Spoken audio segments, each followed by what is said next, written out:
মদিনার সাহাবীদের মধ্যে সবচাইতে গরীব সাহাবী ছিলেন সাইয়েদনা বেলাল রাদিয়াল্লাহু তাআলা আনহু। নিজের লজ্জাস্থান ঢাকার কাপড়টা ছাড়া তার কাছে দ্বিতীয় কোনো কাপড় ছিল না। সকালে যদি খাবার পেত, দুপুরে খাবার ছিল না, দুপুরে পেলে রাতের জন্য ছিল না, আজকে খাবার থাকলে কালকে নাই। মদিনার সবচাইতে গরীব সাহাবী বেলাল রাদিয়াল্লাহু তাআলা আনহু, লজ্জাস্থান ঢাকার জন্য শুধু একটা জামা ছিল, গায়ে দেওয়ার মতো কোনো জামা নাই। এই সাহাবীর মতো গরীব কোনো সাহাবী মদিনার জমিনে নাই। এই বেলাল রাদিয়াল্লাহু তাআলা আনহুকে বিশ্বনবী ডেকে বললেন, ইয়া বেলাল আনফিক ইয়া বেলাল লা তাখশা মিন যিল আরশি ইকলালা। ও বেলাল, আল্লাহর রাস্তায় দান করো, কারণ আমার আল্লাহর ধনভাণ্ডারের কমতি নাই। সাইয়েদনা বেলাল রাদিয়াল্লাহু তাআলা আনহু সবচেয়ে গরীব। শুনতেছেন? বুঝতেছেন?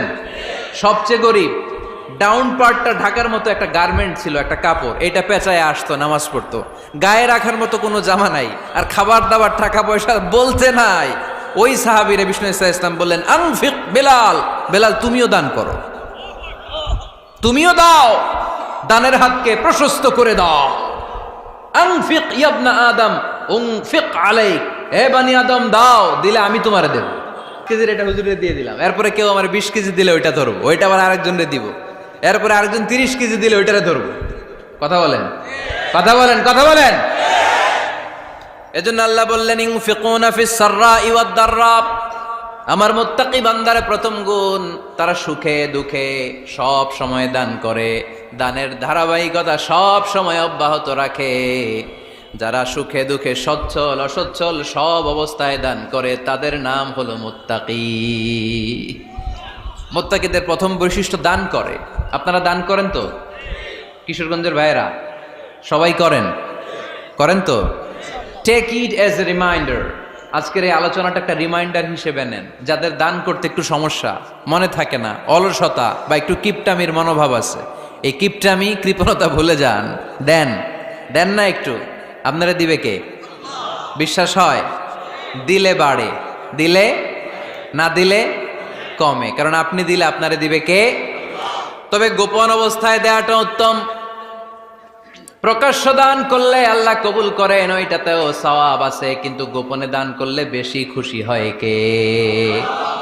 গোপনে দান করলে আল্লাহর রাগ ক্রোধ কমে যায়। আপনার কোনো পাপের কারণে আল্লাহ যদি আপনার উপর রেগে থাকে, আপনি গোপনে কিছু দান করে দেন, ওই রাগটা মুহূর্তেই ঠান্ডা হয়ে যাবে। 7 শ্রেণীর ব্যক্তিকে আল্লাহ তাআলা আরশের নিচে ছায়া দিবে কিয়ামতের দিন, যেদিন আকাশের সূর্যটা মাথার কাছে চলে আসবে, জমিনটা তামার জমিন হয়ে যাবে, তৃষ্ণায় মানুষের জিহ্বা বের হয়ে কুকুরের মতো নাভির সামনে ঝুলতে থাকবে। সূর্যের প্রচন্ড কিরণ আর তাপে মাথার মগজগুলো গলে গলে নাকের ছিদ্র আর কানের ছিদ্র দিয়ে ভাতের মাড়ের মতো টপ টপ করে বেয়ে বেয়ে পড়বে। আল্লাহর আরশের ছায়া ছাড়া সেদিন আর কোনো ছায়া থাকবে না।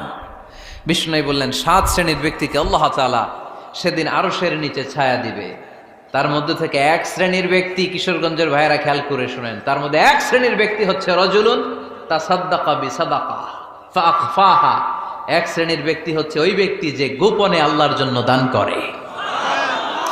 হাত্তা লা তা'লামু শিমালুহু মা তুনফিকু ইয়ামিনু, এমন গোপনে এসে আল্লাহর রাস্তায় দান করে দেয়, তার ডান হাত কি দান করেছে বাম হাত টের পায় না। ডান হাত কি দিল, বাম হাত দেখে নাই। অন্য মানুষ জানা তো দূরের কথা, এই গোপন দান আমার আল্লাহর কাছে খুব প্রিয়। এজন্য একটু দান করার অভ্যেস করেন, অল্প করে করেন। আজকে যে এই 5 টাকা দান করে দেন মসজিদে, 2 টাকার নোট থাকলে দান করে দেন, 1 টাকার পয়সা থাকলে দান করে দেন। দান করতেই হবে, কারণ মুত্তাকি হতে চাইলে